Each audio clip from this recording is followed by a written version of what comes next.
ગુજરાતભરના તાજા અને સચોટ સમાચાર મેળવવા માટે અમારી રાષ્ટ્રીય સમાચાર ચેનલને સબસ્ક્રાઇબ કરો અને બેલ આઇકન પર ક્લિક કરો।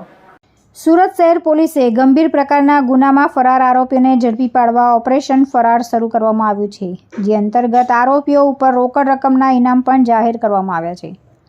આવા ગંભીર પ્રકારના ગુનામાં સંડોવાયેલ અને પોલીસ ચોપડે ફરાર આરોપીઓને ઝડપી પાડવા શહેર પોલીસ કમિશનર દ્વારા આદેશ આપવામાં આવ્યા છે, જે અન્વયે સુરતની એલસીબી ઝોન 2ની ટીમે છેલ્લા 14 વર્ષથી ફરાર આરોપીને ઝડપી પાડવામાં સફળતા મેળવી છે। સુરત ડીસીપી ભગીરથ ગઢવીના જણાવ્યા અનુસાર વર્ષ 2009માં સુરત કડોદરા જીઆઈડીસી પોલીસમાં ફાયરિંગ વિથ ડબલ મર્ડરનો ગુનો નોંધાયો હતો, જે ગુનામાં જે તે સમયે 5 જેટલા આરોપીઓની ધરપકડ કરવામાં આવી હતી।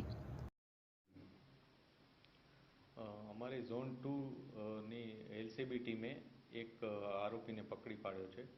એ આરોપી 2009 કડોદરાના 2009ના ગુનામાં મર્ડર અને ફાયરિંગના ગુનામાં વોન્ટેડ હતો।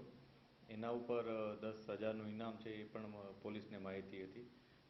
પોલીસે આ અનુસંધાને પોતાની રીતના ઇન્ફોર્મેશન મેળવી હતી અને ઇન્ફોર્મેશન આધારે એવી માહિતી હતી કે આ વ્યક્તિ છત્તીસગઢમાં રાયપુર ખાતે આવેલ છે અને ત્યાં છુપાઈને રહે છે। એ બાબતે પોલીસે ત્યાં જઈ અને તપાસ કરી હતી અને પોલીસને તે મળી આવતા તેની કાયદેસર કાર્યવાહી કરી અને અત્રે કડોદરા પોલીસ સ્ટેશનને સોંપવામાં આવેલ છે। જ્યારે આરોપી મહેન્દ્ર પ્રતાપસિંહ ઉર્ફે બબલુ કુર્મી પટેલ ફરાર થઈ ગયો હતો, જે છેલ્લા 14 વર્ષથી ફરાર હતો। અવારનવાર આરોપીને ઝડપી પાડવા પોલીસની ટીમ તેના વતન પણ ગઈ હતી, પરંતુ આરોપી નાસ્તો ફરતો ફરી રહ્યો હતો।